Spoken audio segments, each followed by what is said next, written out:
লক্ষণ উতেকার নির্মিত, রাশমিকা মান্দানা অভিনীত চলতি বছরে মুক্তিপ্রাপ্ত প্রথম সিনেমা ছাবা। এই সিনেমায় রাশমিকার বিপরীতে অভিনয় করেছেন ভিকি কৌশল। গত 14 ফেব্রুয়ারি ভারতের 4000 পর্দায় মুক্তি পায় সিনেমাটি। মুক্তির আগেই বিতর্কে জড়ায় হিন্দি ভাষার ছাবা সিনেমা।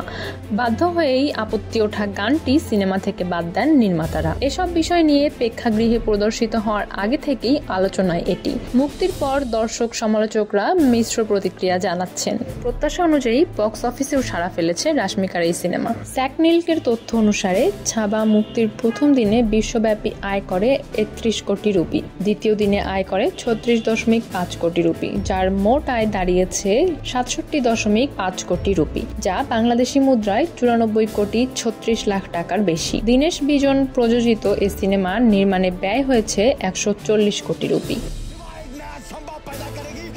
মুক্তির আগেই অবশ্য অগ্রিম টিকিট বুকিং এর রেকর্ড সৃষ্টি করেছিল ছাবা। বলিউড সূত্রে জানা গেছে, ভিকি কৌশল ও রাশমিকা মান্দানার অভিনয়ে ঐতিহাসিক গল্পে নির্মিত এই সিনেমাটির 48 ঘন্টার মধ্যেই 2 লাখ টিকিট বুক হয়ে গিয়েছিল। ছাবা সিনেমার গল্প শিবাজির পুত্র ছত্রপতি সম্ভাজি মহারাজের জীবনের উপর ভিত্তি করে এগিয়েছে। ছত্রপতি সম্ভাজি মহারাজের চরিত্রে ভিকি কৌশল ও মোগল সম্রাট আওরঙ্গজেবের চরিত্র রূপায়ণ করেছেন অক্ষয় খান্না। সম্ভাজি মহারাজের স্ত্রীর ভূমিকায় অভিনয় করেছেন রাশমিকা মান্দানা। সিনেমাটিতে আরও অভিনয় করেছেন আশুতোষ রানা, ডায়ানা পেন্টি, দিব্য দত্ত প্রমুখ।